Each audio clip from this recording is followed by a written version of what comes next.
Welcome back to another episode of Podcast with Mark 45. Today we have a very special episode. I've been longing for this episode to arrive, and it is finally here. We have our first guest. That is right. And this is... I'm hoping this episode is going to be very educational, because obviously everything we've done prior is movie reactions, talking about anime and Brandon's love for body pillows, as well as trying out Prime. We're going to switch things up a bit today and do something a little bit more on the digital side. So our guest is Mr. Denny Wong here. Some of you watching probably will not know who he is. This is the first time he has shown his face on my platform. And yeah, it's a pleasure to have you here, Mr. Denny. My pleasure as well. Anything you guys want to say to him before we get started? Wait, that body pillow statement is not true. Okay? Oh yeah, blasphemy. It's allegations, allegedly. Sounds broken though. Allegedly. But yeah, so today we're gonna be talking about a bunch of like crypto stuff, and mainly because that's your expertise, and I feel it's something good to talk about, especially with it's a very complicated world, so I guess it's good to have a little insight on it. And then we can also talk about some of your other stuff, such as how you're returning to China soon. Oh yeah, definitely. So it's gonna be big change, and yeah, I think I've nailed the intro. Not bad. So before we get started, you want to introduce yourself, Denny? Tell the audience a little bit about yourself. Yeah, sure. So my name is Denny Wong, and I'm currently 21. I'm employed. Quit school because teacher's not legit. So yeah, want to do my investment and just solo through the rat race. Well, that's my original plan, but yeah, now it's changed. You're a Christian, right? Correct. Exactly. Correct. How is your faith? How devoted are you? Devoted. Can die for it. Can die for it. Okay. No, we'll take that. We'll take that. Any hobbies, any interests apart from doing crypto? Hobbies. Well, used to like a lot on liberal art, like psychology and logics, if you consider a part of liberal art. There's also a period of time where I loved theology and philosophy. Philosophy. Okay. I mean, I kind of know what you play in video games, but you want to tell the audience? My video games. Okay, yeah. So there's also a period of time where I really fell in love with Warframe, which is a third-person shooting game. It's been really much of a coincidence how I fought through the rankings and got to the top of the game. What, did you reach like platinum? Well, it's like a public competition. Wait, is it and PvP? Yeah, it's a PvP one, and I just won for no reason. I just didn't know I'm that strong, and later it's just been lucky. So I actually played a lot of Warframe before. You did? Yeah, I have like 2K plus hours. Nice. But from what I remember, the PvP mode's not very popular. Yeah, it's not popular. People don't like it. Yeah. But yeah, I actually never tried that out, but that's impressive. Yeah, it's too fixed to the point where you move really slow, and sometimes it just doesn't hit when it's supposed to hit. The bullet takes time to travel, and yeah, it's annoying, I have to say. Yeah, I spent most of my time playing the game just trading stuff and getting a lot of. Oh yeah, the platinums. Yes, yeah. Definitely. Well, it's been fun trading, I have to say. But have you played since, or just you're done now? You're retired. Yeah, I'm retired. Okay. Also, of course, you play Fortnite with us sometimes. Actually, no, you play with us more now. You tried to get Overwatch at one point. Tried to, but then it failed. Yeah, my laptop won't support. Yeah, that's fair. What model is your PC? Like Windows? No, like specs. Yeah, specs. Yeah, because you can run the game. Yeah, 1650 was my GPU. I've had Ryzen 5. Not bad. Yeah. Well, I mean, my laptop has similar set, but the thing is, it just somehow doesn't allow me to install the game. Like that's where I had the issue. You cannot open the game up at all? Yeah, not at all. Like that's the issue. But I believe my laptop could definitely carry the game. So it's probably software somewhere in there. Yeah, I think so. Okay. Well, with the pleasantries out of the way, I think it's safe to say we can dive right into it. Talk about the main content of today's episode. And so, why don't we start with you explaining a little bit about your crypto work? Like, what exactly do you do? Because I'm sure a lot of people, including me, I don't know shit about crypto. All good. It's give us a little intro. Okay, so basically, intro of crypto would be that crypto is a digital asset, or some people can consider as a currency that's been used for trading. And for me, I don't really look into the future of it. Like I don't do value investment, but I'm more focusing on trading. So let's say if you're so let's say this microphone.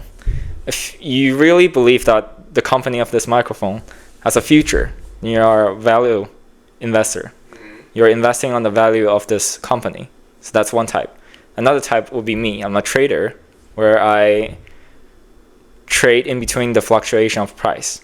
So when the price fluctuates, I just buy low and sell high. And that's how I make the profit. So when something goes like on discount, then you just seize the opportunity. Correct. And take it. Consider it that way, yes. Okay.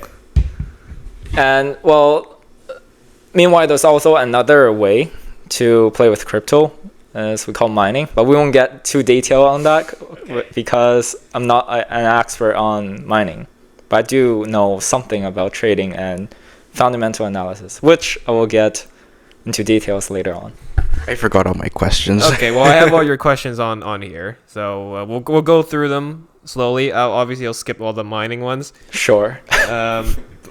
But you've seen them in advance, so you kind of know what I'm going to ask you. Yep. So I guess we'll start with the first one. Wait, you're okay with hardware questions, right? Not really, because I'm not into laptop. All right, we're skipping the first question. Good to know. I guess we'll start with, can you use any other...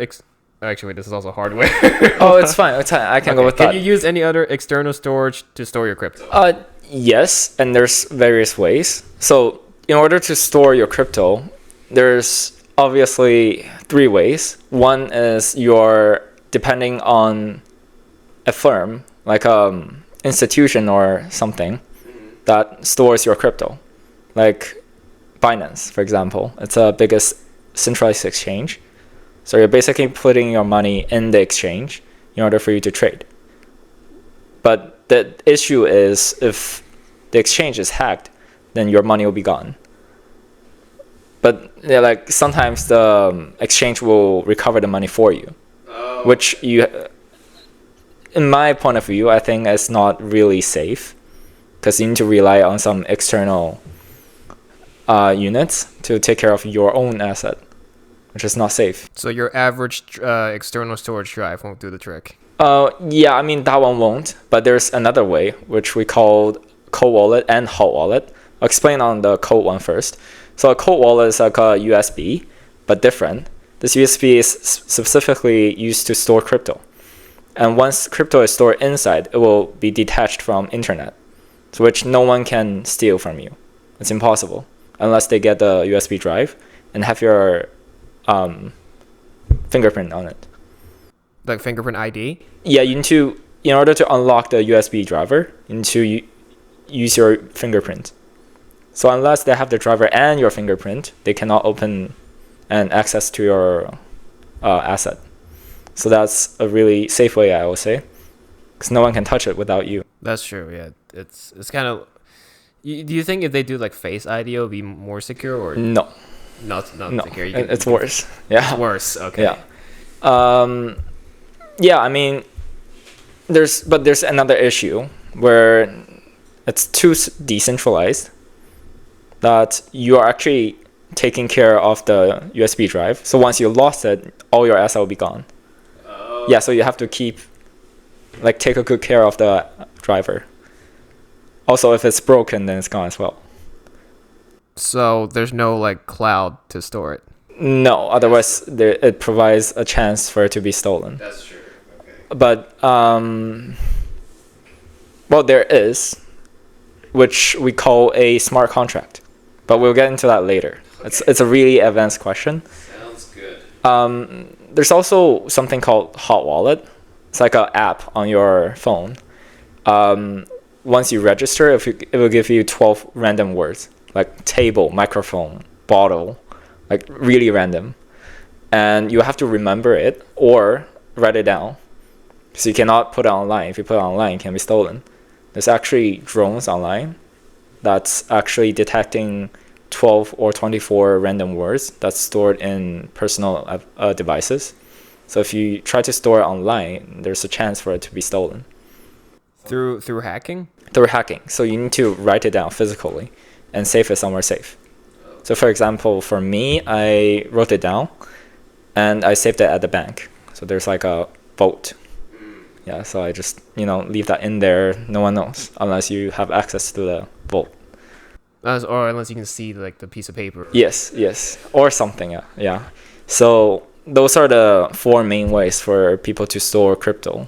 And on the hardware aspect, yes, I actually do have something that I suggest. There's a ledger, which is the USB drive. We call it ledger. It's called Ledger Nano X. That's the one that requires fingerprint. So is it like a physical USB? It's a physical USB you need to buy from Amazon or whatever. Okay. It costs about $100, which is not much if you were to do. Yeah. A lot of external hard drives is probably around that price too. So. Mm-hmm. Yeah. So, yeah, if you were to ask me about the hardware, I would suggest that one, because not all of them have the fingerprint function. So it's less secure.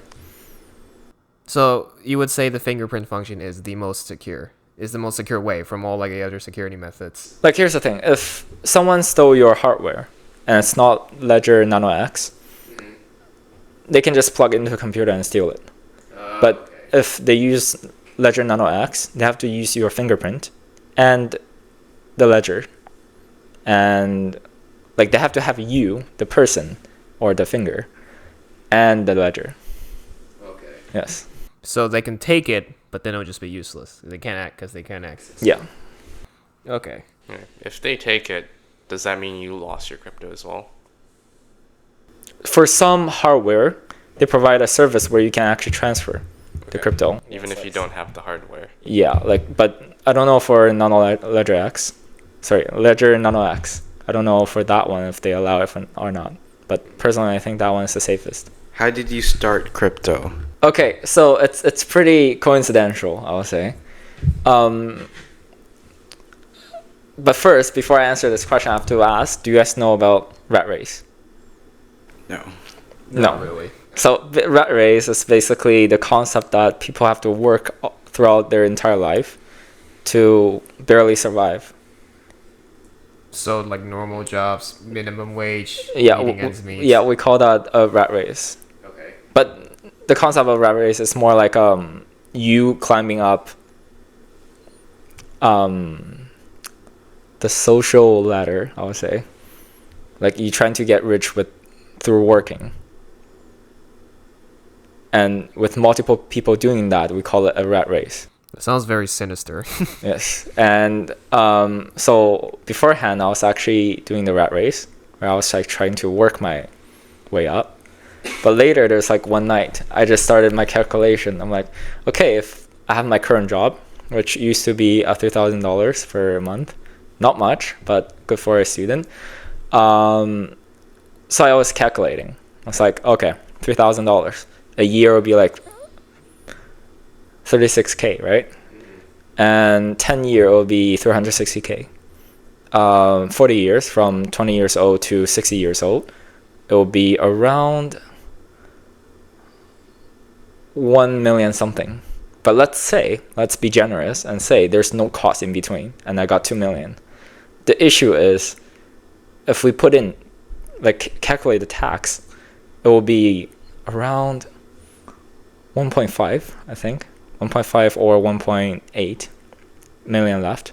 If we calculate inflation and talking in a generous aspect, like assuming that it's only 2% per year, the inflation, then in the end you will only get around 600K.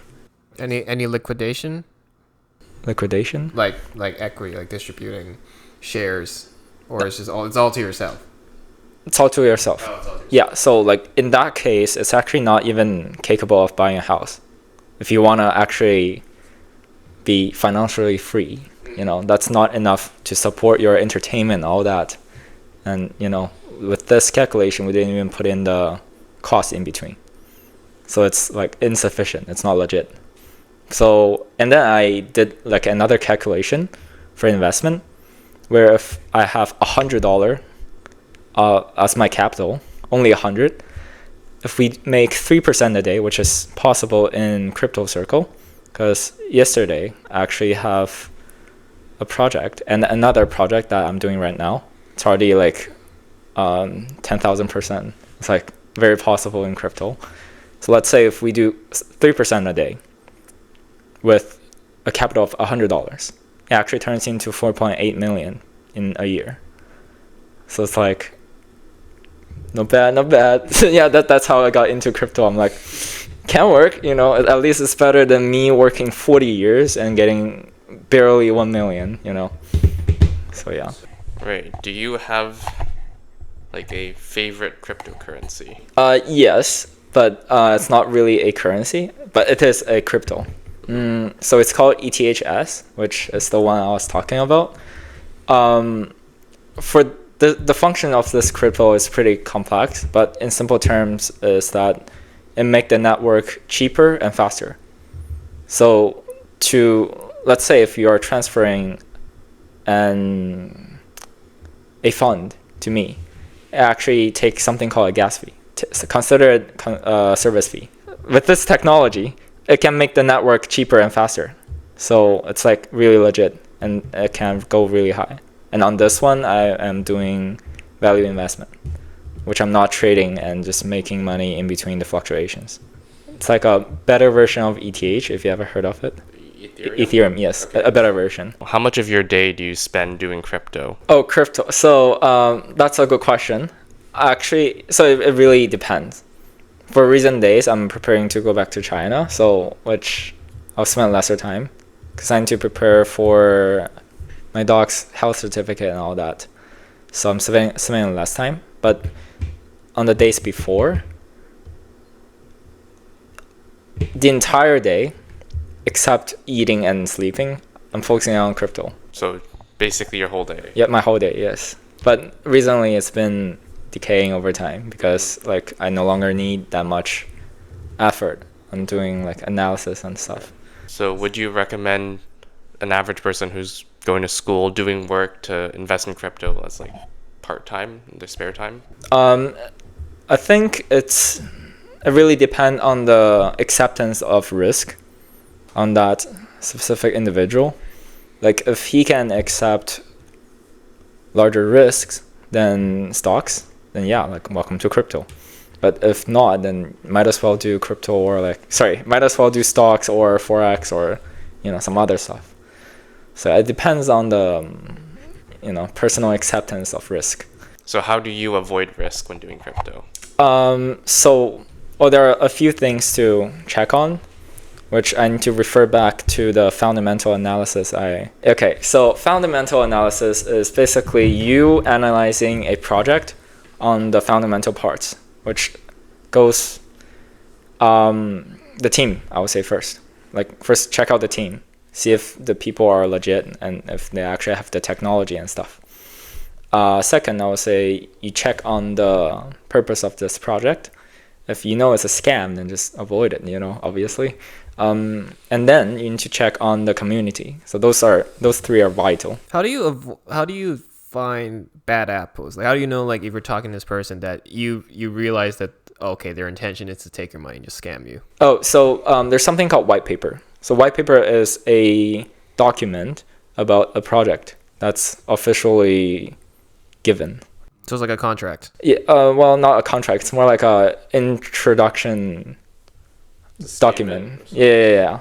So in the document, if the language and all the explanations are vague and it's like very weird or like didn't really say much about it, or for some tokens that it literally says the token has no value, or like it says, oh, the project is a experiment. For those ones, try to avoid it, because those ones are usually either we call meme coins, or they're actually just scams. So it's just red flags. Red flags if they give like lots of invalid disclaimers. I mean, if they give a disclaimer of, we have price fluctuation. So everything needs to be transparent, fully clear. Fully clear, and I think that's the most black important. And white. Black and white. Yeah. I mean, I want to really talk about disclaimers.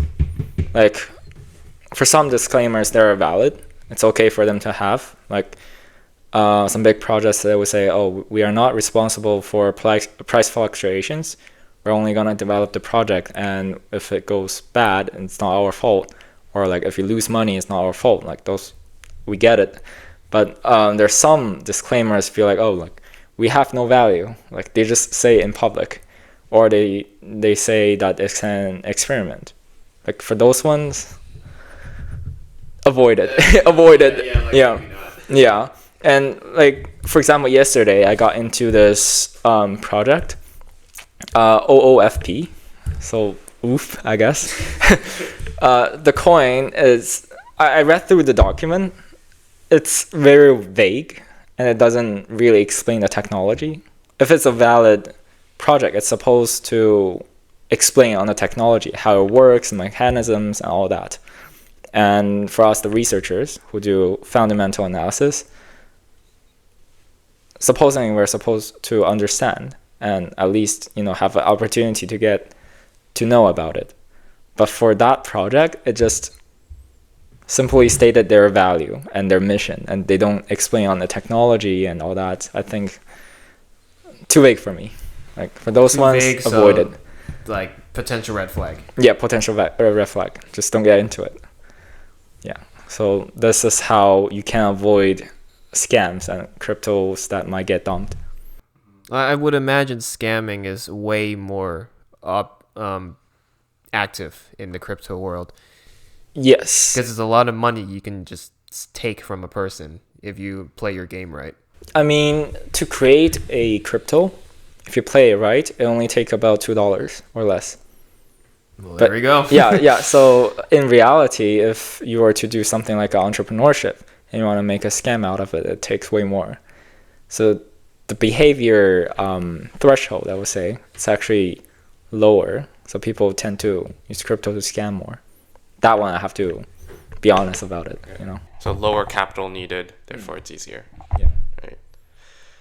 So how exactly does the scam work? Scam. We're really going to the scam. Okay, so you guys heard of pyramid scheme? Yeah. So basically I introduce you this product. You pay me a fee, and if you introduce it to him, he pay you a fee. A little like affiliate marketing, but different. Like for this one, it's purely scam. In crypto, many projects were like that. Like if you pull someone to buy this project, they give you like a bonus reward. For example, I actually got scammed once. I lost $3,000 Oh, so you actually fell victim once? Yes. So in that case, there's like a project called Near, which is fake. Like the real project is legit, but I fell into the fake one, where they claim they have a collaboration with USDT, which is another project. They'd be like, oh, if you put certain amount of money in here, you can get certain reward, like really high reward, like 5% a day. Like fixed, you don't have to do anything. It's like purely scam, but I was just dumb back then. And then I was like trying to refer my friend, which I didn't get any, which is good because it's a scam. Okay. Like if I were to get you, let's say, you enter with my referral code, my reward on the next day would probably be like 10%. What do I gain out of it then? Like starting from the day you enter, you will also get 5% a day. If you refer to someone, then you will become 10%. I'll become 15%, something like that. So I'll get like a share of it. Yes, correct. And if you were to refer someone into this project, then I will get the reward as well. But eventually they're gonna take all the money. So let's say if they promise you about 5% a day, they can give you 5%. Second day they can just take everything, so you lose 105%. Wait, so they can just slowly give you a percentage each day and just snatch it all back at once? If you don't do it correctly. Oh, okay. Which I did it wrong. So you lost 3,000 just gone down the drain like that. Yeah. So yes. Ouch. Yes. Ouch. It hurts. That Yes. hurts. We'll move on from the scams now. Have you heard about what NFTs are? Yeah. Non-fungible tokens. Personally, I think it's more of a scheme. Not really scam, but I would say it's like a scheme. Well, when the pandemic started, NFTs kind of rose from that, and a lot of big YouTubers and big influencers were like kind of promoting it and taking part in it as well. It just seemed like it was like the next big thing that was happening, and it just dipped right after. Yeah. It's like a lot of games and stuff are trying to put NFT into. I mean, those ones are understandable. Yeah. Like you're trying to use a digital asset that's transferable and secure it. Like It's just a picture of a bored ape, though. yeah, like so there's one I think called OZIP. It's related to ETHS, but it's not really relative. It's just like a celebration collection of like a 1 year, not really 1 year. It's more like a success celebration collection. They give you like an NFT for free, and you can just claim it, something like that. But the picture is like 3 colors, just random, and it doesn't really have any article skill required, I would say, because it's just 3 random colors, like modern art, you know. Generated. Yeah, it's just like generated based on the algorithm. So I would say like for NFTs that doesn't require any article skill, just don't buy it. It's like a scheme, I would say. It's a scheme. Okay, well, I'm glad you mentioned that. Yeah. Did you hear about the CryptoZoo thing with Logan Paul? Okay, so I'm glad we were actually doing this episode today because he just made he made this announcement today. So to give you a bit of context, so Logan Paul he's a YouTuber and he does like at WWE and stuff now, but he had a whole controversy last year where he had this this NFT project called CryptoZoo. Okay. And the point of CryptoZoo was you would invest a couple $1,000s into getting these animals, which then can be put into this little egg, this digital egg, kind of like a breeding thing. And then eventually you can hatch them and it become like this hybrid animal, whatever. It's just a bunch of photos combined together, and then you can resell it, reinvest it, get some money back out of it. However, what happened, it went wrong terribly. So a lot of his fans invested in it, thinking it was going to be the next greatest thing. Unfortunately, that was not the case because it turned out he hired a lot of his workers. I guess it's his fault, but I wouldn't say he was completely in the wrong. He had some workers that had not great reputations. They all had bad intentions. Some of his workers held a bunch of his money hostage. Some of them took off. And long story short, his fans got scammed. Oh no. And he got so much hate for it. So people were just constantly... there was this YouTuber, I think his name is CoffeeZilla. He made a 3-part series of YouTube videos basically depicting the entire CryptoZoo and the collapse of it. And a lot of fans turned on Logan Paul for it because he basically scammed his fans. He took all their money, and he made a response video to CoffeeZilla, but it wasn't really a good response video to the point where he got even more heat for it, and he took it. So he had to take down that video, and he apologized for it and did that after. And then since then, he's gone quiet about it until today. So this was a year later. So he posted it on his Twitter that he, I guess because of legal issues, things, he wasn't able to talk much about it. But basically, he's rectifying the situation, and I guess today he's actually coming out to talk about it. So Today, I am happy to announce that I am delivering on my promise to buy back base egg and base animal CryptoZoo NFTs for their original purchase price. This buyback program is being carried out at ignftbuyback.com. Claims can be submitted through the site through February 8th. And then the rest is... Should I read the rest? Okay. I approached the CryptoZoo project like everything else I am passionate about, with only the best possible intentions and success for everyone who shared our vision. I never made a single penny from the project, period. In fact, the opposite is true, because I spent hundreds of thousands of dollars trying to make it happen. With this buyback program, I'm personally committing more than $2.3 million to buy back base eggs and base animals from every person who intended to play CryptoZoo. Like you, I was highly disappointed that the game was not delivered. It said a year ago CryptoZoo was derailed by bad actors who did steal money and betrayed our team while intentionally sabotaging the game. This has now been confirmed by an extensive investigation that has involved a forensic analysis of blockchain activity and the review of thousands of communications.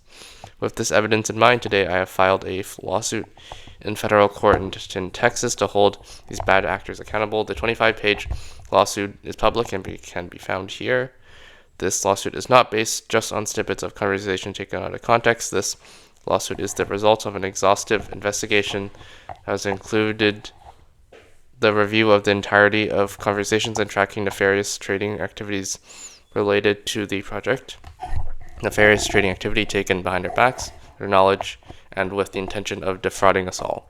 As for the game itself, unfortunately, it will not be released. I personally spent $400K to have it developed, and after its completion in early 2023 and further diligence, unfortunately, there are too many regulatory hurdles that would need to be cleared, and that I did not originally understand and would ultimately delay this buyback even further. This buyback is a way for me to make whole those who intend to play CryptoZoo. The buyback is not intended to compensate those who gambled on the crypto market and lost. It's important to remember the Zoo token was created to support the CryptoZoo game and its players. It was not intended as an investment vehicle as outlined in the original white paper. The solution has been anything but simple, so I want to thank everyone for their patience as we figured out the logistics of making sure the first ever NFT buyback is a smooth process. So, after hearing all that, as a crypto expert, do you think he has successfully rectified the situation? As in, like, solved it? Not really, but it's more like a classic scheme. I will explain on that. So, have you guys heard of law of demand? Supply demand. In the marketing aspect, yeah. Yeah? Okay, so the scheme basically works like this. Let's say you have a microphone. I have a microphone. If I buy your microphone, I'll have two, right? Yeah. And if I have two, I can make them breed. Yes, microphone breed. Well, sure. So that's he's explaining CryptoZoo pretty much. That's how CryptoZoo works. Yeah, I'll explain in simple terms. So basically, if you have two NFT in like this kind of scheme projects, not really scam, but it's more like a scheme. Two can breed a additional one, and if you have an additional one, you can sell it, right? Correct? Because I can buy it, I can sell it. If I have two, they breed. You have a hybrid, you can resell that. Yes. But so when people see this, they think, oh, like you can just buy two and just make them breed, and father breed with his son, and just keep breeding, just make more, So it's Minecraft breeding, everybody. Yeah, but the thing is, people usually tend to neglect law of demand and supply. That if you breed more, the value on average is actually dropping lower. So as more and more people doing this, the value actually drops. So let's say I have two, breeded one more. Used to be $10 each. Because I breeded one more, so the supply is +1, right? Then the price will drop accordingly. So supposedly, what people think is, oh, I have two $10 worth of NFT, breeded one more, so I got 30. Not really, because in reality, it's like, oh, the price dropped, so it's like 7 each. So now you got 21. So like you still got similar amount. So for those kind of projects, there are many of them. I can name two. There's one that I participated recently, but with a profit. So you gain stuff out of it. Yeah, I gain stuff. So that one is called Honk. It's on the Ethereum, ETHS ecosystem. It's basically hippos. You breed and you get baby hippo, and you can sell the hippo, and just be like that. But babies cannot breed more, so like it just stops there. Then can you resell the baby? Yeah, you can sell the baby. So like for some other project like Step In, there's one participated, but with a loss. This one, it's basically shoes, but the shoes can breed. Yes, like why is everything obsessed with breeding? well, the official term is actually mint, but that's too complicated, so I just use breed. So let's say you have a shoe. I have a shoe. The shoes can be used to breed, and so there will be the third shoe, right? The father and the son can actually breed and just keep the generation going. Okay. But for the honk, it's different. Like after you breed, it's a baby, and the baby doesn't grow into a mature like hippo, so you cannot breed the mother and the baby anymore. So does it mean you have to wait for it to breed? You have to wait for it to breed, but it doesn't grow up. Okay. It stays as a baby. Okay, and then the hippos that already breeded cannot breed again. It can, but it's just that you cannot breed the kid. Okay. That's pedophile. Wait, let's not go there. Yeah. But if you breed the same one, the same result will be the same. It's random. It's algorithm. But you could still buy to infinitely breed it. Yeah. Usually it works like that. But different projects have different mechanisms. Like, for example, Sepin, each time you breed, the price will actually go up. If the same father and mother breed it once, if you try to, let's say the first breed is $100 cost. Mm-hmm. Second breed might be like $200 cost. Oh, you have to pay per breed every time you breed? Yeah, pay per breed. Okay. And, but the market might be like $400 per microphone. Do you guys play any RPG game? Like drops item like common, uncommon? You can say Fortnite. I mean, Minecraft has it too, sort of. How about you guys? Terraria or something? Oh, Terraria. Oh, yeah.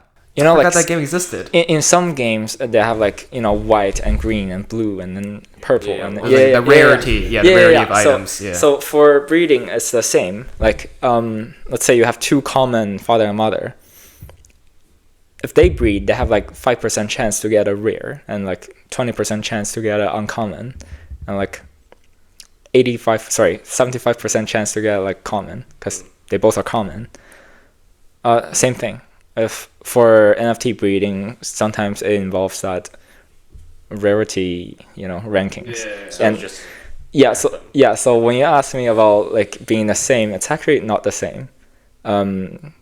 Both the appearance wise and the rarity, like it's all random, and all the NFT actually look different.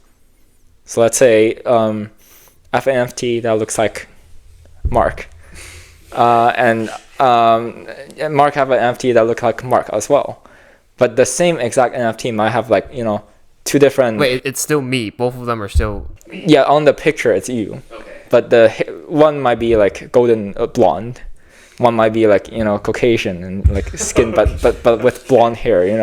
Like they changed some color. Okay. Yeah, like all are unique. Yeah, but the same exact set of we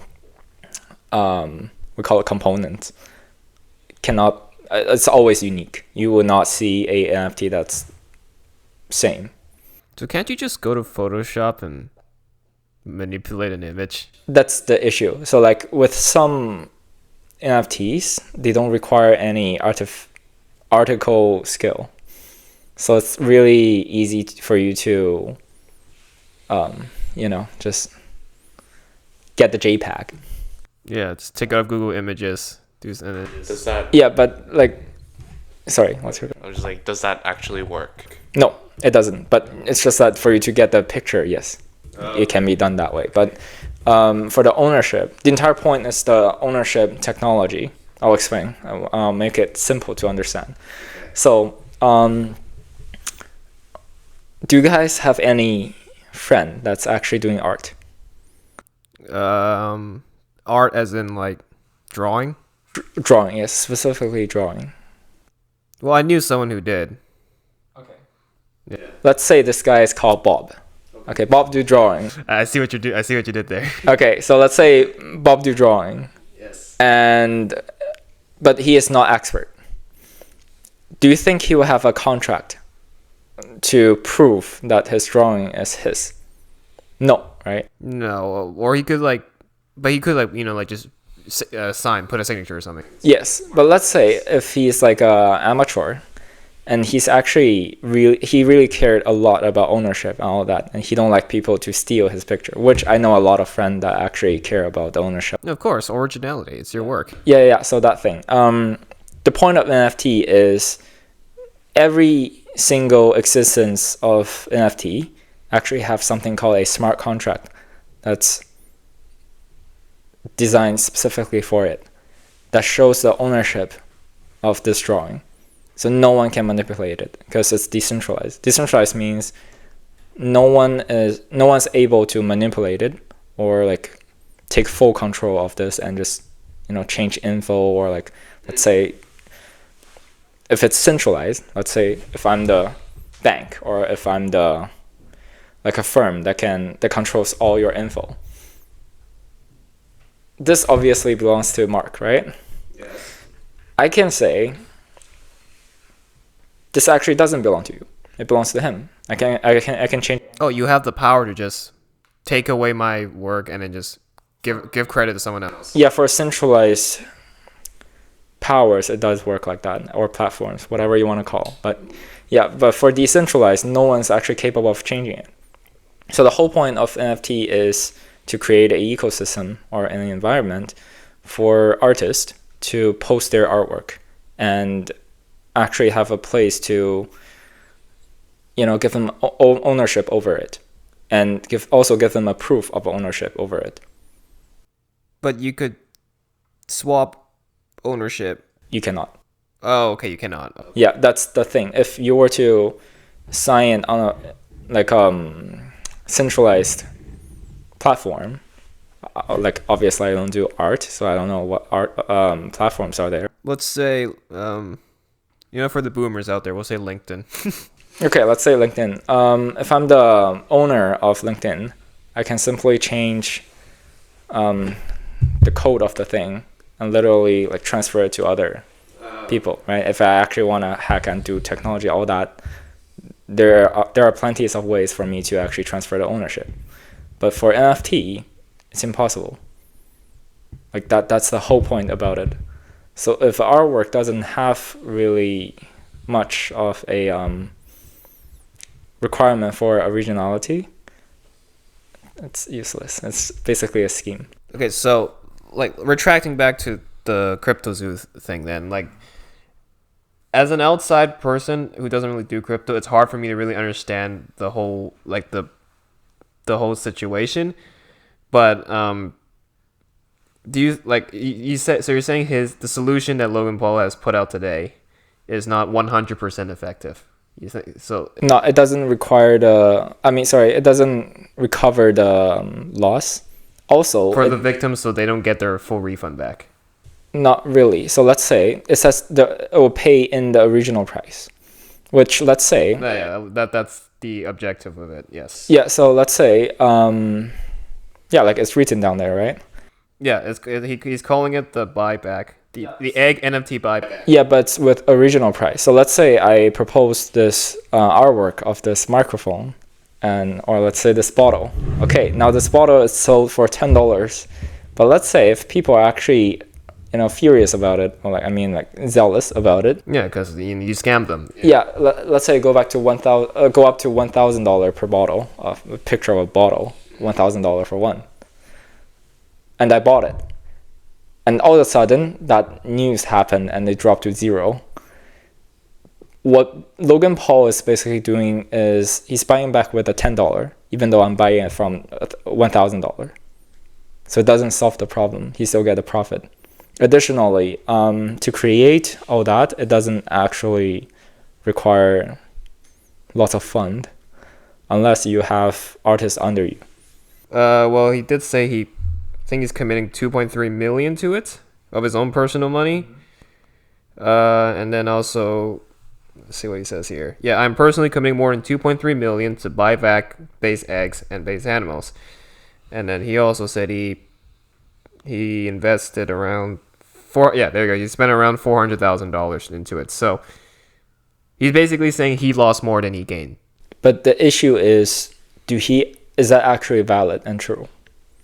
That's an issue. So like, because scanning from the stats that he gave and the word he used, it seems too vague to me. Oh, so okay. So you think that's also? And I don't think it's like there's a possibility for it to be true, but I don't think it's true. To be fair, this solution did take a year for it to finally show up. Because the whole controversy happened last year around this time. Yeah, like still, for if you were to ask me, then I'll say it doesn't solve the problem. Additionally, I think there's a chance that he might be lying. What do you think about like the future of crypto? Do you think it's still gonna be, it's gonna grow, or are people just gonna get tired of it? I think it depends on one thing. So back then you mentioned blockchain games, right? Like games that involves in NFT, which I said those are legit.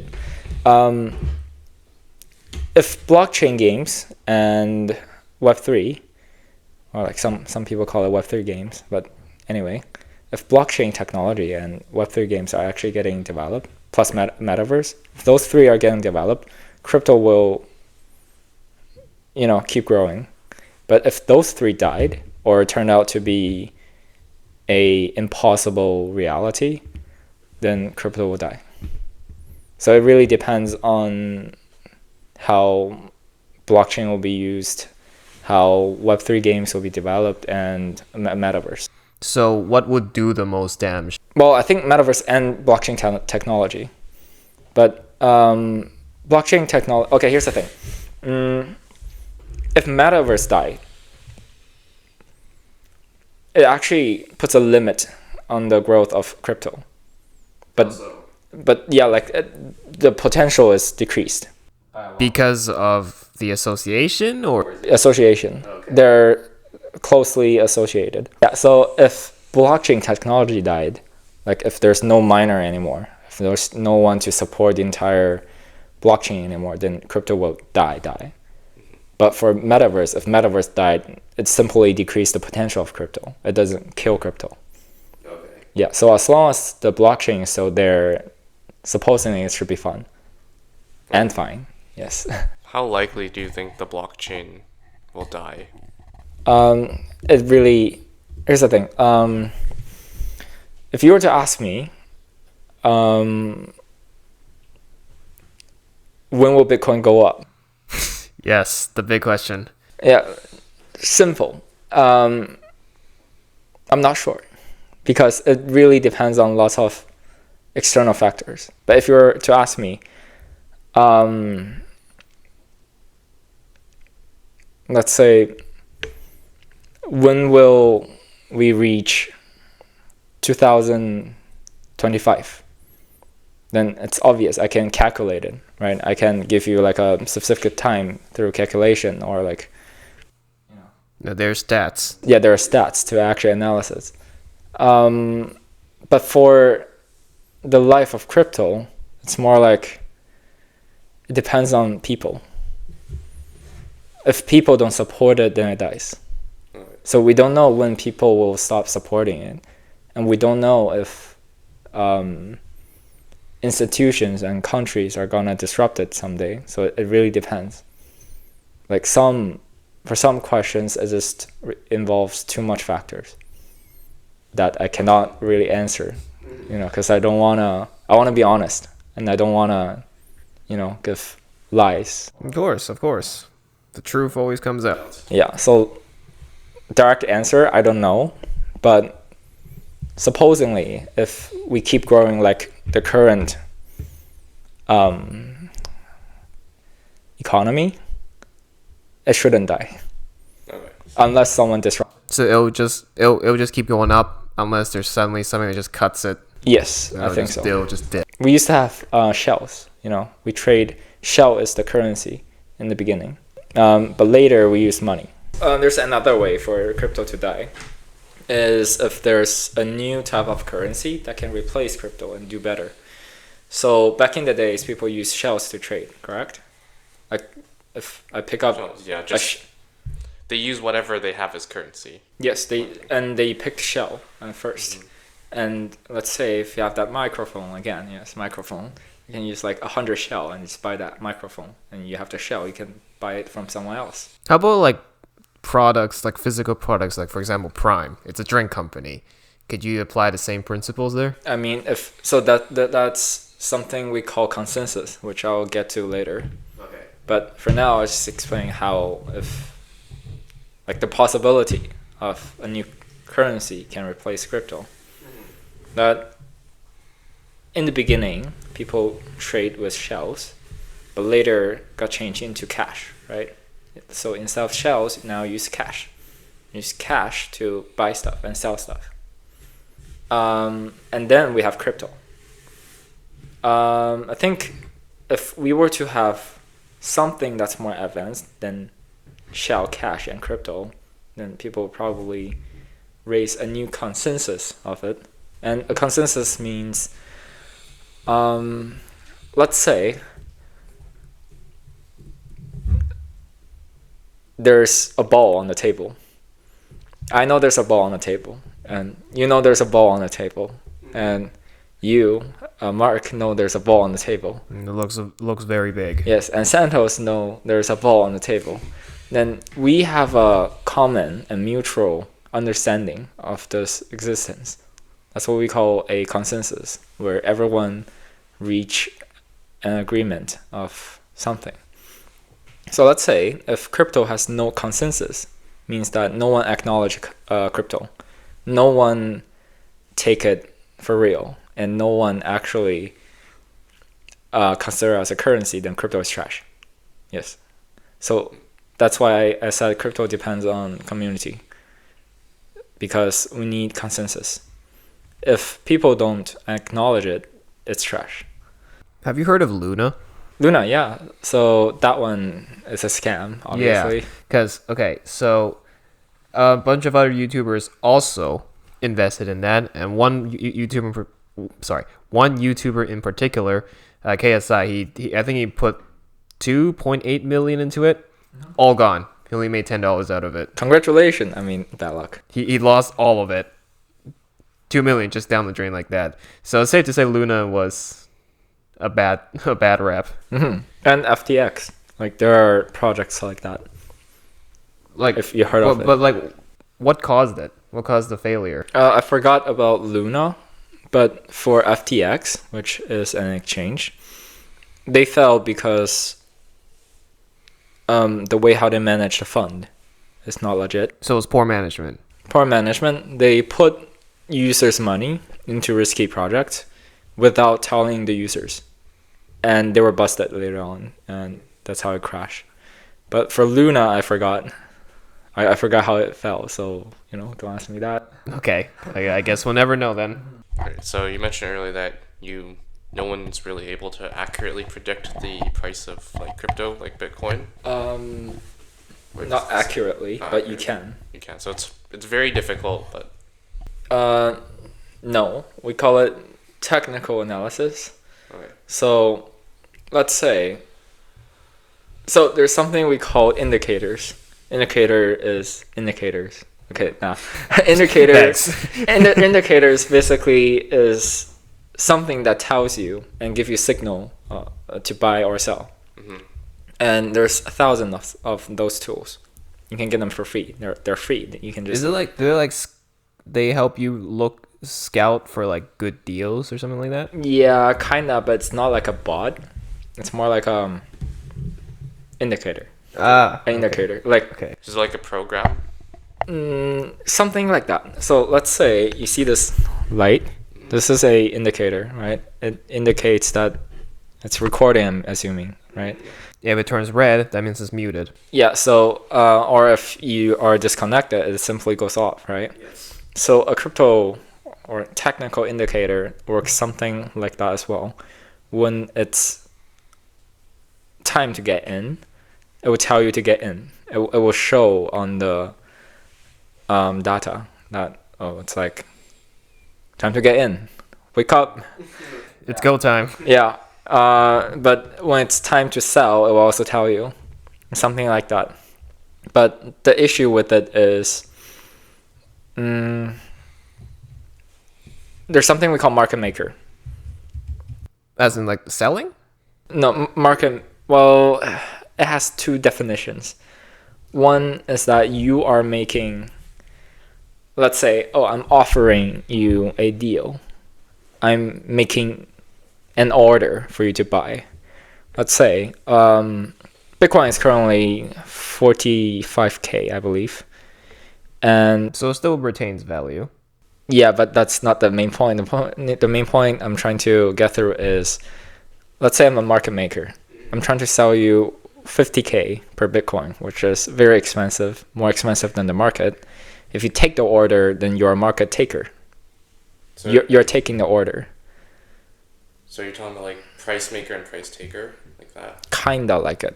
But there's something, like people sometimes get confused, but this word actually have two definitions, which I want to be clear on. First definition is a market maker. Some people take it as someone who create an order, but most of the time it's understood as someone who makes the market. Let's say I made a project called Paradise, and I listed on an exchange. Then I am the market maker. All the stats and data of the market will be shown to me. I will be able to know about the market. Let's say 90% of the people are buying, 10% people are selling. Then I can put funds in, put money in, and drag the price down. Because I see the data, and if that many people are actually buying, and if I make it go down and I short it, those are very technical, but I'll explain them one by one. It's somehow give me money by making it drop. So is it like passive income? Not really. You have to really analyze on the data. Okay. So that's something have to do with developers and market makers. You can consider it. So let's say for Minecraft, if you're in creative mode, you're a market maker. You created the entire world. And that's one way to put it, yeah. Yeah, and everything you can, like, you are able to put anything in this world. That's like the concept of a market maker. You can fluctuate the price and see the data as you will. So is it market maker is the person who created the cryptocurrency? Usually. Okay. Usually. Yeah, because like if you didn't even make it, then how do you list it? Or like let's say for example, if you are not the founder of Prime, how do you make a Prime stock? You cannot. Yeah. It's not your thing. You don't have the ownership over it. Yeah. So usually market maker are the owner or the creator of a I think token. there's 4 owners with Prime, 2 of them being the 2 YouTubers who founded the company. Yeah, so one project can actually have multiple market makers.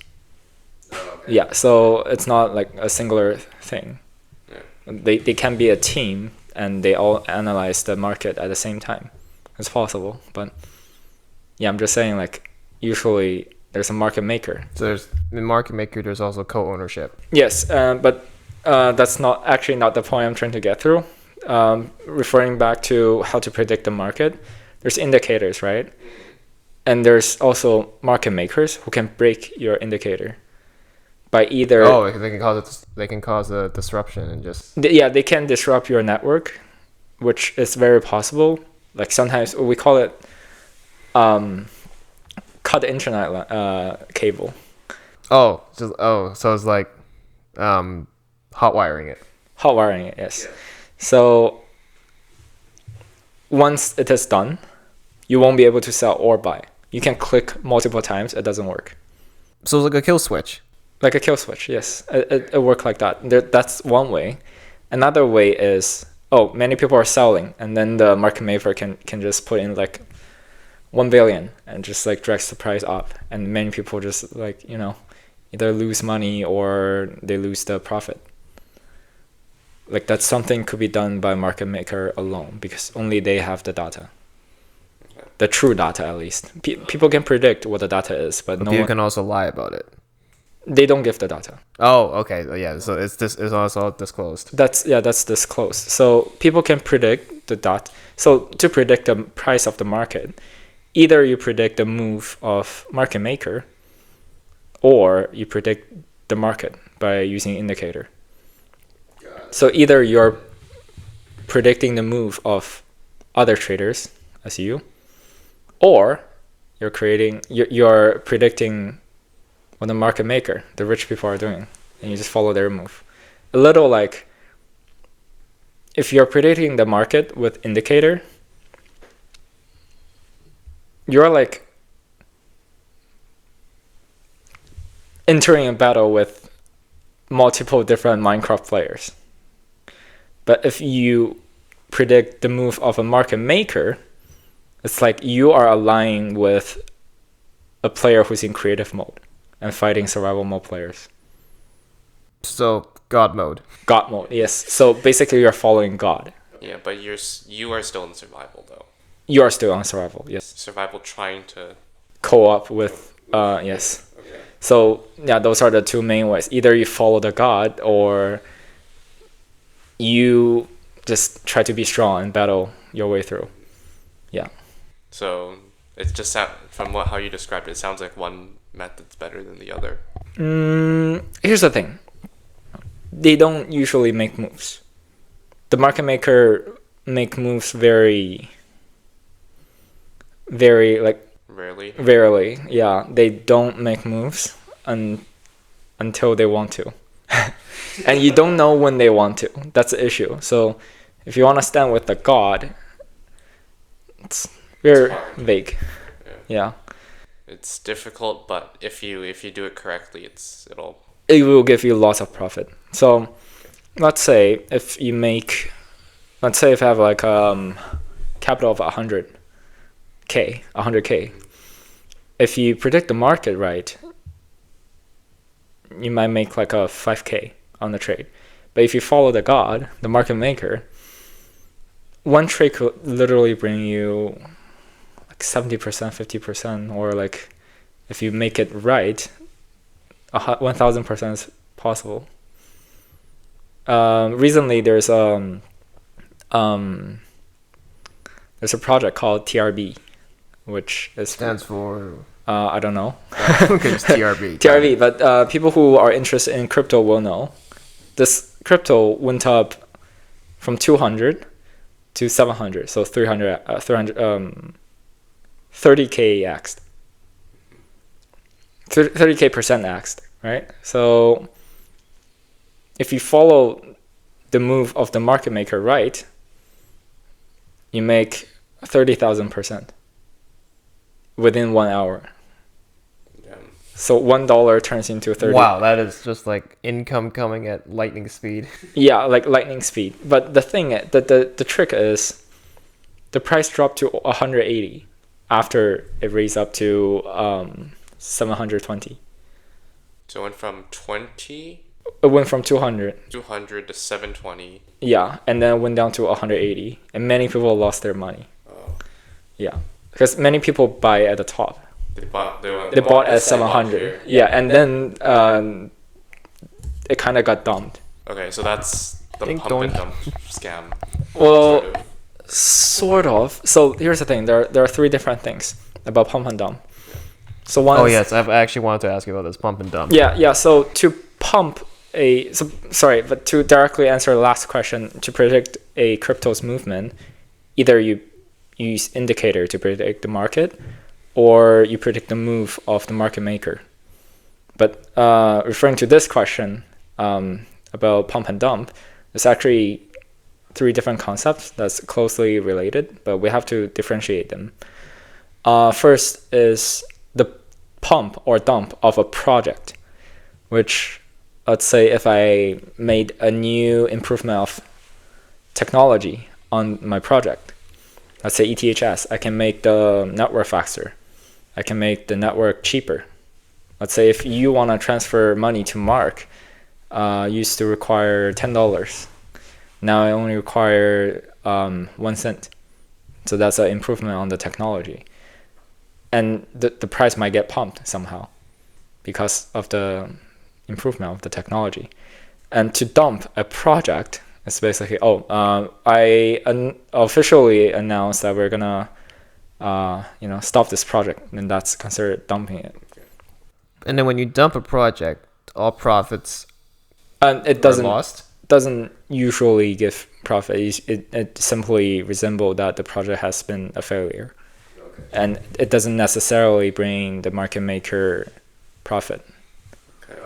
Like sometimes they lose money. It depends. So there are many factors. Yeah. So in theory, market maker sets price at 100. They can acquire their own crypto, right? They can. Yeah. Okay, let's say they like take half of it, they increase the price, then they sell it, then they announce that they're gonna Dump the project. Yeah. Then Can you then do that? technically you can do that, but I don't see many projects that do that. Okay, well it seems like a good idea, right?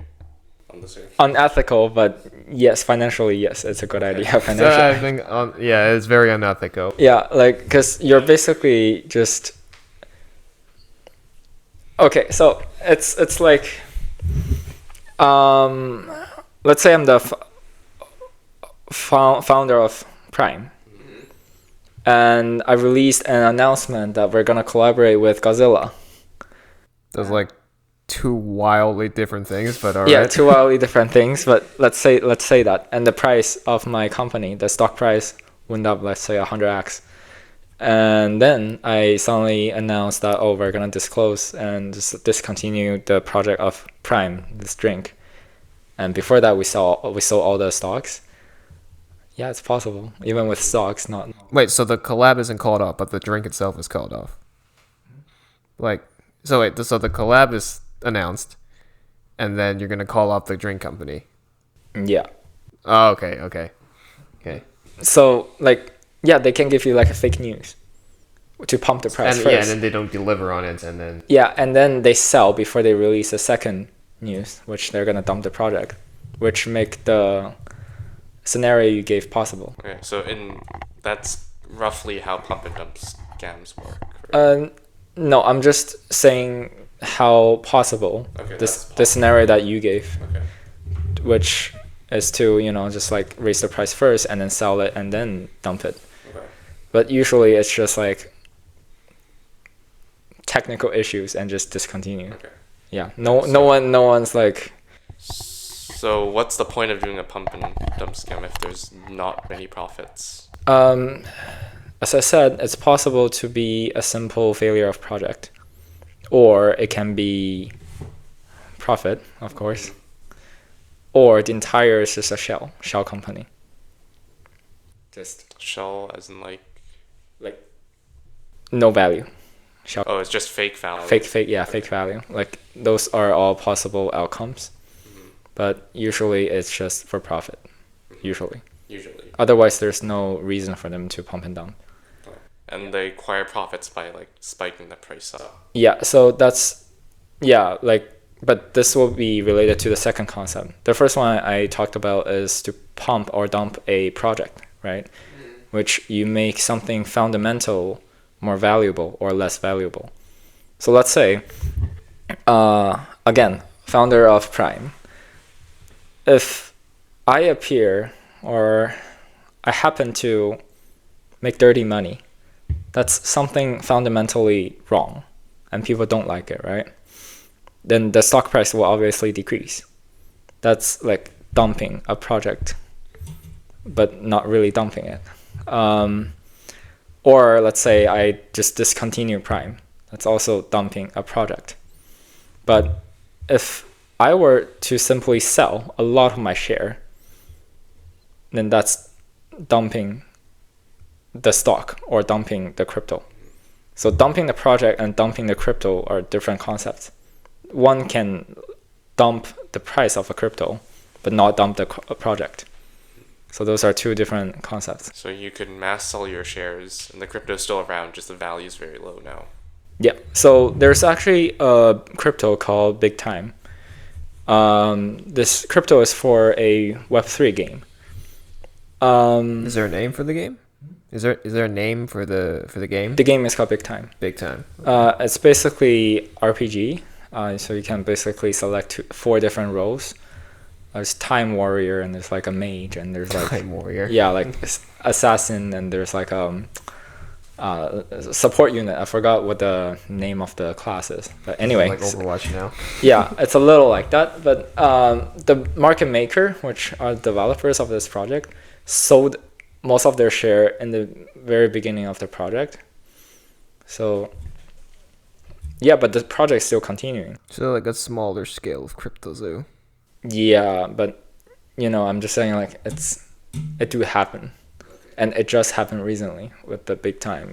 They dumped the price by selling it, but they are still continuing with the project. Are people still like playing it? Yeah, it's a good game. Okay. It's just like like on the economy aspect, it's not so healthy. Like, it's not so healthy for the price of the token. So the token price is really low, but people still play it. Yes, because the game is good. Okay. So it's like because they sold it, it's no longer like a good investment. Yeah. You don't invest on it, but if you like the game, you can keep playing. Yeah, not bad. Okay. So can you play the game without the need to just pour money in? You don't have to pour money in to play the game. Okay. Yeah, so that's like a good thing about it. And even if you don't pour money in, you can still get money out. Because some so this is illegal, but I also share it. It's illegal to the company, but it's like they kind of allowed it, Okay. So I won't get in trouble for this, right? no, you won't. Okay. Publicly and officially, they said not to sell in-game items, but some people still like sell it for real world asset like cash or crypto.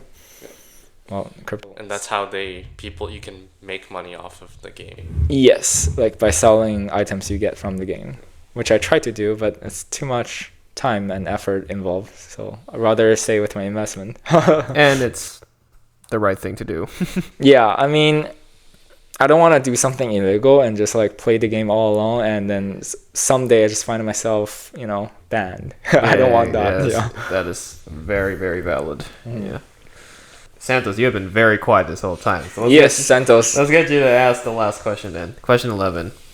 Are the games like on Steam, like Big Time? No. Might appear in the future, but for current situation, no.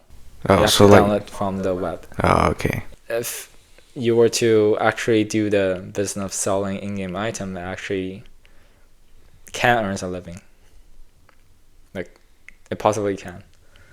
Because each game is depends on how fast you finish a game, but usually it's like 10 to 40 minutes. It really depends. And it really depends on your luck as well. If you're lucky, then it's like all epic, items. If you're unlucky, all common. Just like brings home a bunch of trash. But yeah, let's say if you're like on average, like, you get common, you get epic, and just random. Few $100 per day is like possible if you're lucky. If you play this game all day, right? All day. And if you're lucky. But if you're not, then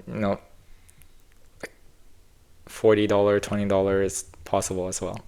Yeah. The whole day you make like much less than minimum wage. Yeah.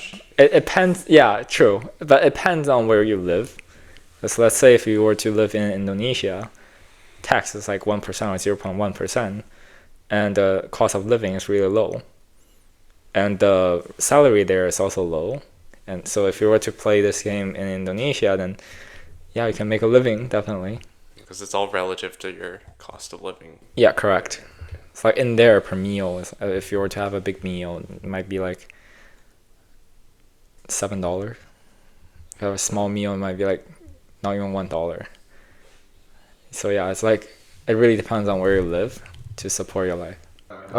Just a little fun fact, as we were talking about Logan Paul earlier, he's actually here. He's in Whistler. Oh, nice. Well, I just came back. So we're like talking behind his back, and he's He's just up Right there beside in the us. mountain over there. Yeah. It's definitely not planned. Anyways, so how about you give an overall like final verdict, just to close out the topic of. To close up, everything I've said above are not financial advice, and please handle all the risks yourself. Not bad, not Okay, bad. we need that legal. Okay. Yes, legal disclaimer. Yes. Which I will add on to anyone who's listening or watching this episode may consider getting into the crypto game and like actually consider doing it, like taking it seriously.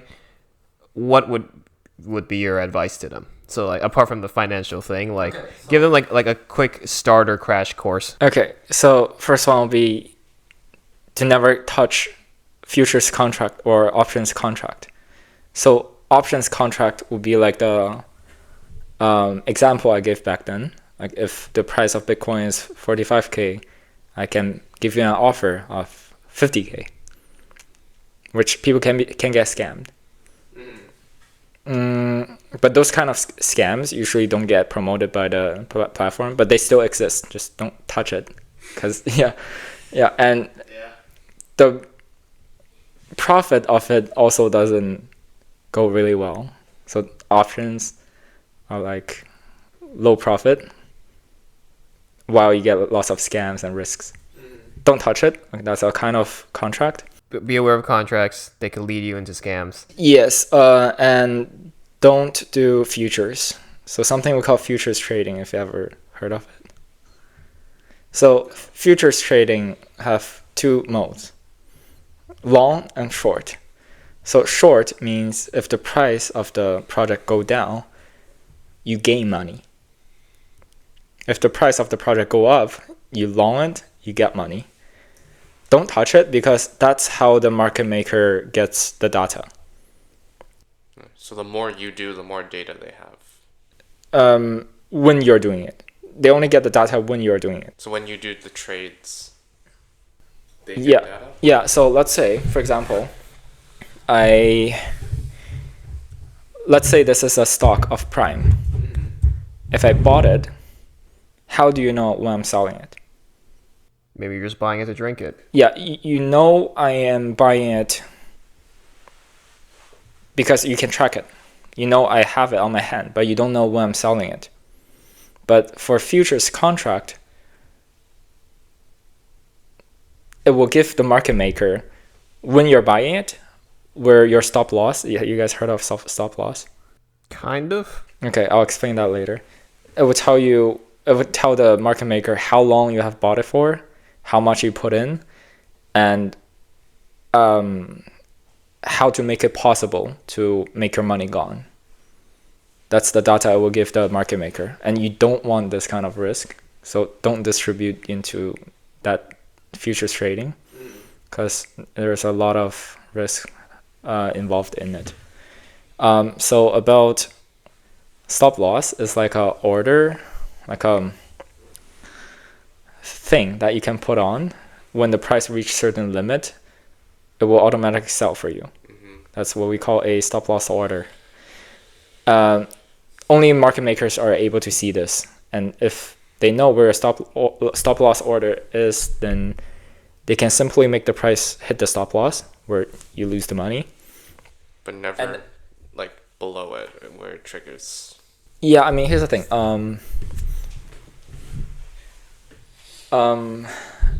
If the stop loss was hit, then you're no longer in the game. You're out of the game. So they want to keep you in there. No, they want to hit you out. Okay. So consider orders in the market as armor in the game. More armor give you more damage resistance, right? But if you strip away the armor of your enemy, you basically do true damage. Like the market maker want to get the order out, want to kick you out of the market, because it will reduce the armor. Like if, let's say I want to pump the product. If there's lots of order, then I might have to throw in like 10 million to pump it like 100x. But if there's no one that's putting orders above, I might only need 1 million to pump the price up. So that's why they want to actually kick you out of the market. And only if you do futures trading, then they know how to kick you out. Because if you don't do futures trading, there's no stop loss order. Then they cannot know when you're selling it. So you are unpredictable to them. So if you want to trade crypto, don't touch contracts, because it gives them data of how to kick you out of the market, which make you lose money and make them gain money. So just avoid giving info away. Avoid giving info, and don't touch contracts. Again, don't touch contracts. It's like legal scams. Okay, yeah. So next question would be, how would you know it is a contract? It's a trade mode. Let's say for Minecraft, if it's survival mode, you just know it's survival mode because you can check it. It's very obvious. It's very obvious. It's not something that's like vague and hidden.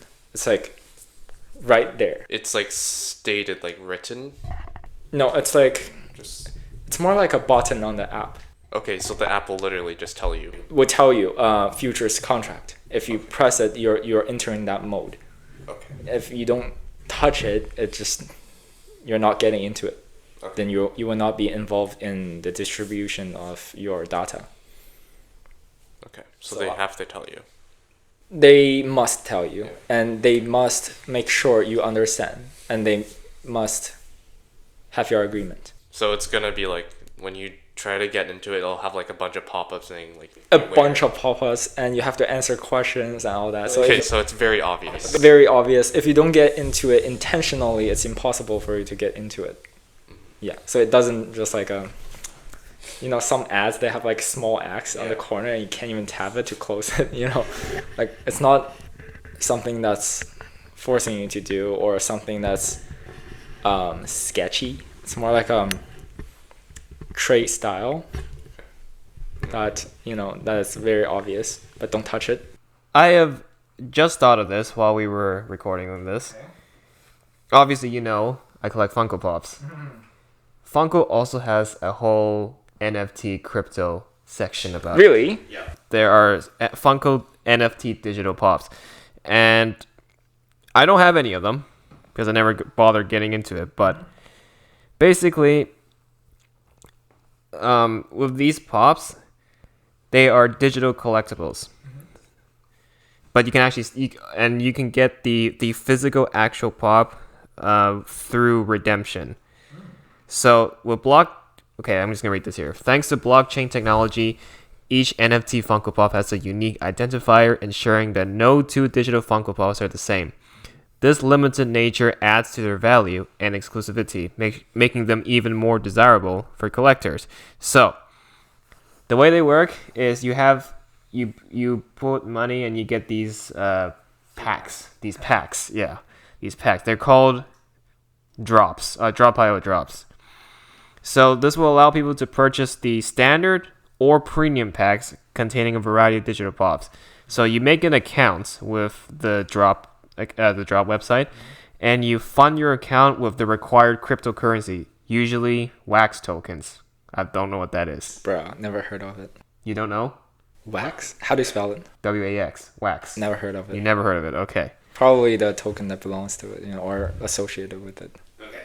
So then afterwards, you have to constantly monitor it after you do the investment for the drops. And as soon as they go live, you got to be ready to get on the game and participate in it. And then you purchase the standard or premium packs during the time of the events. And then you receive whatever packs you get, you can use it to redeem the pop.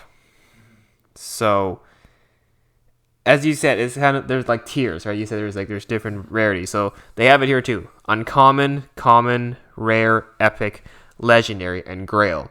And grail for us, it means it's like mythical. Mythical. It worth a lot of money. And this usually happens with a lot of older Funko Pops. But grail is, I guess, in a different form here. Oh yeah, there's another one here. Oh, there's legend. Oh, yeah, so legendary is commanding high prices with limited edition, but grail is the pinnacle of rarity. They are the most elusive and valuable, and these digital assets are often the centerpiece of a collector's portfolio. So basically, the Grail is like, it's obviously worth a lot of money, top tier, but they are extremely hard to get. Okay. You have to be super lucky, and maybe you might need to pour a lot of money into investing to potentially get a Grail out of it.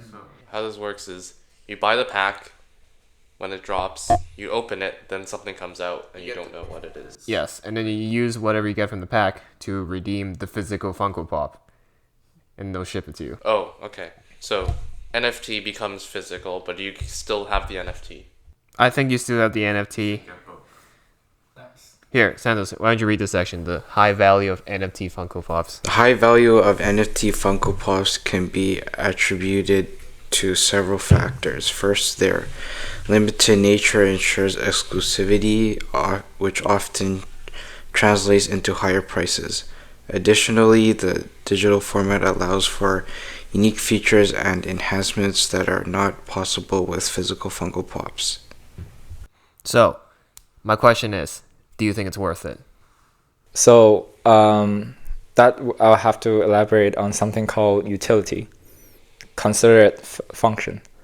But they just call it utility for some reason, because I don't know, they just call it utility. Like econ, is that an econ term?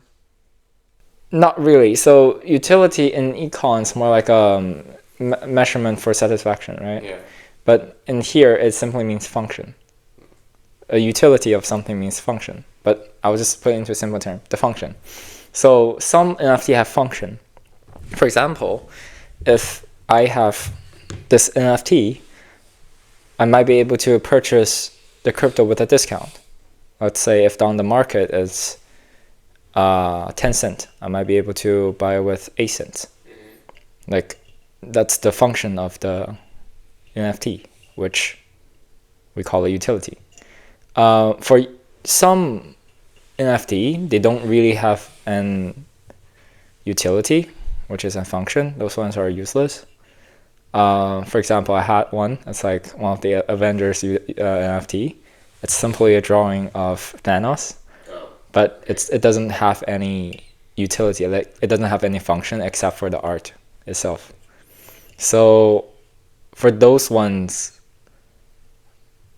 like the non-functional ones, it's hard to analyze.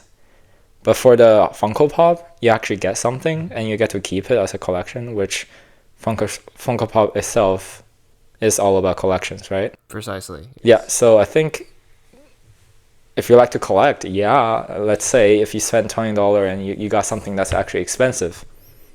You pull like a Grail or a Legendary. Yeah, like, then congrats, like, that's where you get a value, you know? But could you resell it?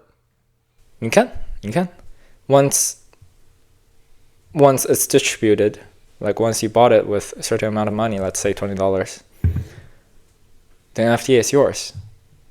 Okay.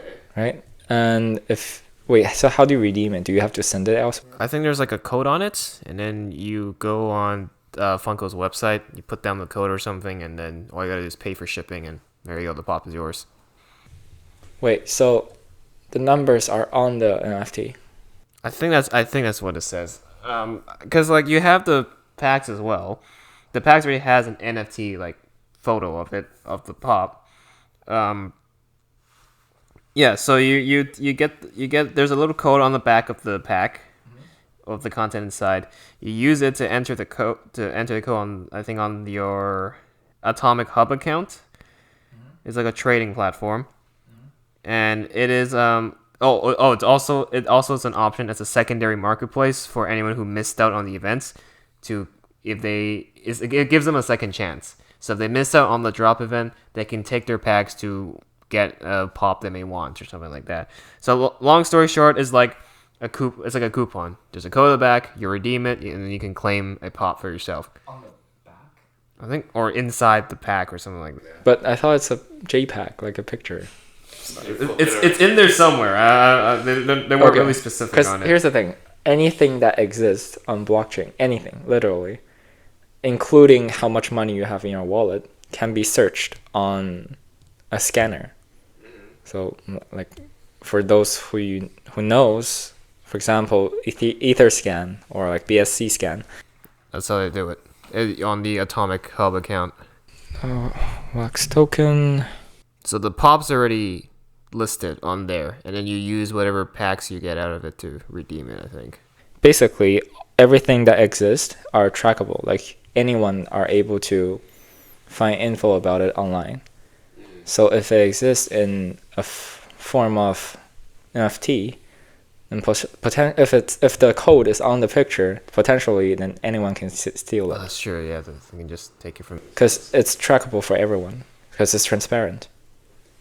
Yeah, so if the code is simply on the NFT, then, I could literally go and check on the scanner and see the code and redeem it.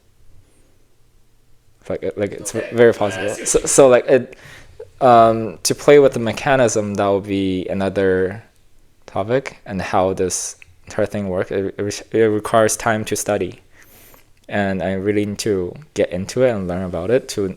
Yeah, but if it appears on the NFT, on the JPEG, then you can search it literally. So it's a big flaw if that's how it works. Yeah, if that's how it works. But that's a big if, which I think the firm won't make this kind of problem. Hopefully not. Yeah, so I think it's probably going to happen in some other way. But I don't know how, because everything are trackable. So unless if you buy it, they give you like a receipt or something. Oh, yeah. Then that would be personal, Yeah, that would definitely be personal. Yeah, so it depends. And referring back to the question, if that is legit, for me, I think, yeah. Like, at least you get something physical, which the thing itself has value. It's a little like jewelry. Like, you buy an exclusive pack of a necklace. It's there. It's physical and it's collectible, and people do it, which refer back to the concept of consensus. If no one think gold is valuable, no one think Bitcoin is valuable, then they're both trash. If laptop isn't value in public eye, then I can literally trade it with prime soft drink if they consider it valuable. So long story short, it depends on how people values things. Yes. So referring back to Funko Pops, because people have a consensus of Funko Pop being valuable, so that's what make it legit. That's what make the NFT legit as well, because there's a consensus, which can potentially break. In simple terms, yeah, it's legit, I think, because first of all, it's giving something physical. Second of all, it's like the whole point is about collection. So if you get it, that's the value. That's where the value comes from. I guess there's also the sentimental value too of like, I got something nice. Yeah, I think it's fine, but for the Bored Apes, I don't think so. Like, not personally. The Bored Apes weren't it. The Bored Apes are purely just consensus. People think it's luxurious and valuable, so they try to buy it to prove their worth, right? Their worth or like self-identity and stuff. So it's an ego thing. Ego thing, yes, correct. Like, yeah, if you were to ask any buyer of it, like, why do you buy it? Because I'm a narcissist. Yeah, like, here's the thing. Anyone can draw it. Yeah. You can hire it. You can hire an artist and just replicate it. Or, like, make something even better. Yeah. But somehow, if you make it even better, it just doesn't worth more. Because is Bored Ape the original NFT or something like that? I think so. Okay, so the backing is because people value originals. Well, yeah, nostalgia sells. The value... Okay, here's the thing. That will associate with the intention of the buyers, which I don't want to get into. Because if you were to ask me something factual, like what is this cup made of, then we can simply analyze it. But if you were to ask me about the intention, like what's the intention of you coming here, it's hard to guess, and I don't want to make wrong guesses and just misdirect people, Right. So if you were to ask me, wait, what's the question again? What's the question? Oh yeah, because it's the original, it has value. Yeah, so if you were to ask me the intention of the market maker, which is the creator of Bored Ape, why do they make this? Is it for originality, or is it for the art or whatever? I don't know, because it associates with his free will. Okay, so, and there is, like, okay, I guess the value comes from consensus, right? Consensus, correct. And then here, there's, people have consensus because they okay. Yeah, back to the shell. People use shell to trade, right? Because they have the consensus of shell being valuable. But if you put it nowadays, if I pick up a shell and show it to you, oh, can I use it to exchange your $100? Of course not, right? Because we already lost the consensus for shells. Same for Bored Ape and everything, like even Bitcoin. If people lose consensus, it's no longer valuable. So yeah. Yeah. So again, I mean, I kind of asked this earlier, but like, you have so if you're going to educate a person who is wanting to get into crypto, so yeah, you gave him a couple of good points. So let's say like now you're in a different scenario. Let's say you're like about to give a sales pitch or something like that. In the business world, do you think crypto can like fluctuate pretty well there, or is it strictly in its own dimension? Can it be integrated into like the marketplace like kind of real world? Yeah, real world Yeah, stuff. yeah. So there's actually a project I'm investing in called Ripples, if you heard of it. No. So Ripples actually have something to do with real world, but they just happen to make a crypto version out of it. So yeah, so it doesn't necessarily have to be real world asset, which is a type of crypto. If we're talking about the trading aspect, yeah, like back then you can already make trades with Bitcoin. For example, there's a Bitcoin Pizza Day. Have you heard of it? This sounds interesting. So basically, the first trade with Bitcoin is actually used to trade for a pizza. So like a whole pizza, whole pizza. like yeah, like real world pizza that you can eat. Okay. Yeah, so the guy was like, oh, if I pay you a certain amount of Bitcoin, which worth billions today, or millions, whatever, but the guy was like, oh, if I pay you a certain amount of Bitcoin, can I please get a piece of pizza? Somehow the owner said yes, and he got the Bitcoins, and the buyer got the pizza. Yeah, It so better be some pizza. No, that trade was not worth It it. better yeah, be it some was pizza. not worth it. And yeah, and talking about some current association with real world assets, yes, there's even the Bitcoin ETF coming out, which allows people in the traditional market to have association with crypto while not actually like buying crypto. So like it's getting closer to our real world society, closer and closer. But if you were to ask me about real world direct association, then Bitcoin doesn't really have it. The only thing that it have is the hardwares. Yeah, like because you need to mine to get it, right? And if we were to talk about direct association that way, then it kind of have to do with hardwares and how, you know, like how fast your hardware can go. And yeah, but yeah, I think Bitcoin itself is actually a store of value, while it's not being something physical. It's like the digital gold. Yeah, like there's no direct association between Bitcoin and reality, but people simply build consensus, and that's how it brought non-direct association with reality. For example, you know, just buying pizza with Bitcoin. Buy pizza with Bitcoin. Which you can still do nowadays, but not, you know, 1,000 Bitcoin now. I feel like this is something Mr. B should give Yeah, a try. yeah. So non-direct association, yes. Direct association, I don't think so. Okay. But for other cryptos, there are definitely cryptos that are associated with real-world assets. Yeah, that's like literally buying. For example, USDT. It's bind with USD, which is US dollar. The price of the crypto is deadly fixed and locked on the real world price of USD. It barely fluctuates. Yeah, so it only stay on $1.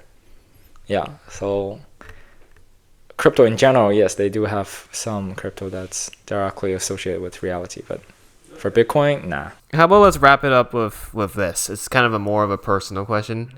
So obviously you're going back to China. Correct. And you're going to stay there for like 2 years? Well, I'm going back for half a year, and then I'll be going to Indonesia. Indonesia, okay. Yeah, because they have low tax, So That's fair. Who doesn't like So it? my question is like, obviously right now you're doing crypto in Canada. It's going to be a lot different when you move back to China and then Indonesia.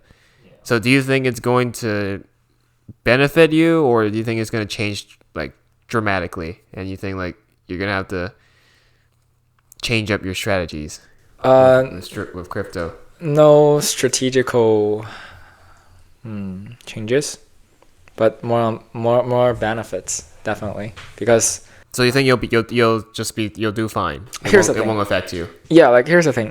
Tax here is like 55% max, right? I think so. Something like that, like 50+%, right? Yeah. That's if you have a source of income, you're working, all that, yeah. Yeah, like at least 40%. But let's say in a generous aspect that it's 40%, then if I were to go to Indo, then it's like 1%, which I'm speaking generously of. Yeah, like 1%. So that's how much? 25 times less tax. It's like a 66% increase, approximately. I can't math right now, so Yeah, but basically it just decreased the tax by a lot, so that's a benefit. Secondly, some exchange doesn't allow users to trade in Canada, even though only Ontario are banned for using crypto. Really? Yeah. What, too much illegal activity? I don't know, man. I don't know. I guess we'll never know. Yeah, so which Vancouver is not. But somehow they still ban Vancouver. Some exchange they just happen to do that, So I don't want it, man. I don't want it. So I have to go to somewhere else to actually start my account and be able to trade on some exchange. Yeah. Well, like in the end, it's like if you're able to gain enough out of it financially, then it should be fine. You shouldn't. I mean, after all, that is your. I assume that's your source of income, and Yes, that's my source of income. yeah. So it goes to show that you don't really need that whole cliche of I gotta find a job, you gotta be a doctor, lawyer, all that to to really be successful. Like things change, and like 10, 50 years ago, crypto wasn't even like a thing people would have imagined. Yeah. So it's like things change over time, but as it clearly shows, for example, like you not everywhere is suitable, and sometimes it forces you to like you got to move to a different country, you got to go to different places to have more viable options, and I guess that's just the nature of things. So as we close this episode, you have any anything you want to wrap up with, like a final verdict? You mean you gave some advice already, but is there anything else you want to say? Again, nothing from above is financial advice, so please handle the risk yourself. So there's a lot of information, so Correct. Thank you for that. Yeah, I didn't know much about crypto before. It's just very general, so. Santos, do you feel like you've learned quite a bit? Kind of. I mean, there's like lots of info, Yeah. to the point where I would consider it overwhelming. So yeah, I think it is. You gave us a lot of content, and there's so. probably lots of new terms that I've mentioned to kind of explain what crypto is and how it works. Would you start any projects of yours? And this may be a great time for you to promote it and get people to invest in your thing. No, I'm kind of not really into entrepreneurship. Reason is simple. First, there's lots of cost, and you have to handle all kinds of regulations. Also, there's people factor, which let's say, okay, so here's the thing. I had a friend called He is my very best friend. Okay. But during this entrepreneurship, he actually betrayed me because of a order. There's like too much people factor that you don't know if people's intention are actually healthy or not. You don't know why they come and what they come for. And that's really a lot of concern for me and too much hustle. Secondly, you have to fight the firms. So for example, you guys heard of Luckin Coffee? Sorry, Luckin Coffee. Luckin Coffee. Yeah. As in coffee, the drink. Coffee, yeah, it's a firm in the coffee. Their coffee, legit, and Oh, it's actually coffee. actually coffee, and their coffee are legit. And they pick the top tea and coffees to make their product, and they even give coupons where even poor people can afford those kind of top coffees. Okay. Yeah, so basically they're smacking money and burning money to get their product promoted. And if you happen to lose on promotion, like let's say, have you heard of SEO? Yes. Search engine optimization. Yes. Yeah, so if you have a higher and more advanced search engine optimization, it tends to show on the first page on the first result of the search engine, right? So let's say if you search Amazon, and I created another website called Amazons.com. If I don't win on the SEO, which are the search engine optimization, it won't show up. I think you can also get sued for it. No, you won't. Well, it depends. It's debatable, but let's say it's actually made legit, but I couldn't pay enough fee for the SEO, then it simply won't show up on the search result.